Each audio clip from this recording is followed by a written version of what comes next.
اعوذ باللہ من الشیطان الرجیم بسم اللہ الرحمن الرحیم۔ آج یہ بسم اللہ الرحمن الرحیم یعنی جسے ہم تسمیہ کہتے ہیں، اسی پہ بات کر لیتے ہیں۔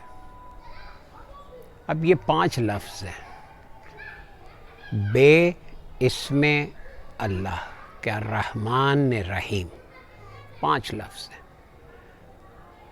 ہم نے کبھی بادر ہی نہیں کیا کہ ان 5 لفظوں کو خود ڈیسائفر کریں یا ڈیکوڈ کریں یا مفہوم کو سمجھیں۔ اب دیکھیں نا، اس کا اردو میں ترجمہ کیا بتایا گیا، میں شروع کرتا ہوں اللہ کے نام سے جو بڑا مہربان اور نہایت رحم کرنے والا ہے۔ اب یہ بتایا ہوا ترجمہ ہم نے مان لیا۔ اب بڑی عجیب بات ہے کہ انگلش میں کیا ترجمہ ہے؟ انگلش میں ترجمہ ہے کہ in the name of Allah the most beneficent the most merciful. اب فارسی میں کیا ترجمہ ہے؟ بنام خدائے رحمان و رحیم است، بنام خدا کہ رحمان و رحیم است۔ اب مجھے بتائیں باقی 2 زبانوں میں شروع کرتا ہوں، اس کا ترجمہ کیوں نہیں ہے؟ اس کا مطلب ہے کہ یہ سامنے لاجک کی بات ہے کہ عربی میں بے اسم اللہ کا ترجمہ میں شروع کرتا ہوں شاید نہیں ہے، تبھی تو انگریزی اور فارسی میں اس طرح کا کوئی لفظ نہیں ہے۔ اب وہاں پہ کب کہا گیا ہے کہ جی آئی begin with the name of Allah, یا I start with the name of Allah, یا من آغازم بنام خدائے رحمان؟ نہیں، ایسا کچھ نہیں کہا گیا۔ اس کا کیا مطلب ہوا کہ ہمارے اس ترجمے میں کوئی کمی ہے یا شاید زیادتی ہے کہ میں شروع کرتا ہوں، اب وہ اپنی نیت کے اظہار کے لیے شامل کر دیا گیا یا ہو گیا، دیٹ از another story۔ لیکن اصل مفہوم کو جانچنے کے لیے کہ نا بے اسم اللہ، اللہ کے نام پہ، اللہ کے نام پہ۔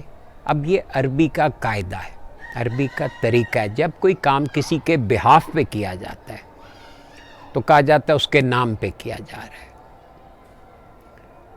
اب جب ہم دیکھیں نا، فرض کریں کہ ہم حج بدل کر رہے ہیں، تو میں کہوں گا کہ بھی میں یہ اپنی نانی کے نام پہ حج کر رہا ہوں، یا میں کسی کے اپنے والد صاحب کے بہاف پہ قربانی کر رہا ہوں، یا ان کے نام پہ کوئی چیز مطلب بکرا ذبح کر رہا ہوں، تو کیا کہوں گا کہ یہ میں اپنے والد کے نام پہ قربانی دے رہا ہوں، یہی کہیں گے نا۔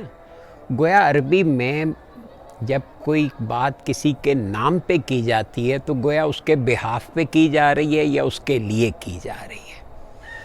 تو اب آپ غور کریں کہ تسمیہ کا مفہوم کیا بنا کہ اللہ کے لیے، اللہ کے لیے جو بڑا ہی رحمان اور نہایت رحم کرنے رحیم ہے۔ اب یہ لفظ رحمان اور رحیم کا بھی مادہ دیکھ لیں کہ رحمان اور رحیم دونوں الفاظ کا مادہ جو ہے وہ رحم ہے، رے ہے میم۔ اب اردو میں رحم کرنا جو ہے وہ ترس کھانے کے مفہوم میں لیا جاتا ہے، جبکہ عربی میں رحم جو ہے یہ رحم مادر کو کہتے ہیں، یعنی تخلیقی نظام کو بنانے والا رحمان ہوا اور تخلیقی نظام کو چلانے والا جو ہے وہ رحیم ہوا۔ جیسے دیکھیں نا، ایک لفظ ہے علم، اب علم سے ایک لفظ ہے عالم اور ایک لفظ ہے علیم۔ اب عالم کا مطلب ہے وہ جو علم رکھتا ہے، اور علیم کا مطلب ہے وہ جو علم کو برتتا ہے۔ تو اس طرح رحمان کا مطلب ہو گیا تخلیقی نظام کو بنانے والا، تخلیقی نظام کو بنانے والا رحمان۔ اسی لیے سورہ رحمان میں دیکھیں تو اللہ تبارک و تعالیٰ کا پورا تخلیقی نظام جو ہے وہ ڈسکس ہوا ہے، یا اللہ نے بتایا ہے ہمیں۔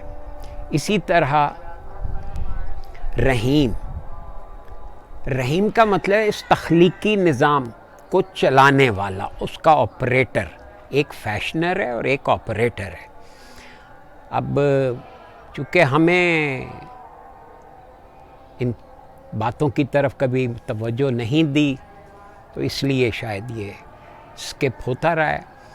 اب آپ یہ دیکھیں کہ سورہ یہ تسمیہ جو ہے سوائے ایک سورہ توبہ کے ہر سورت کی ابتدا میں پڑھی جاتی ہے، حالانکہ یہ آفیشلی صرف سورہ فاتحہ کا حصہ ہے۔ سورہ فاتحہ کی پہلی آفیشل آیت جو ہے وہ بسم اللہ الرحمن الرحیم ہے۔ تو اس کی سب سے بڑی وجہ یا اس کی جو باطنی تفسیر ہے یا جو بتائی جاتی ہے کہ اس کا مطلب، اس کا مفہوم کیا ہے، یا اللہ ہم سے کیوں کہلوانا چاہتا ہے۔ اب آ جائیں اس بات پہ۔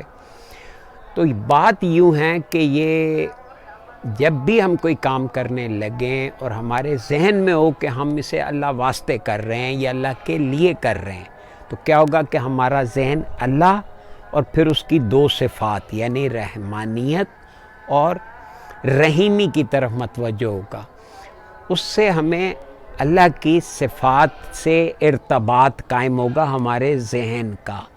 یہ ارتباط مطمع نظر ہے اللہ تبارک و تعالیٰ کا کہ ہمارا ارتباط اللہ سے قائم ہو۔ اذان ہو رہی ہے۔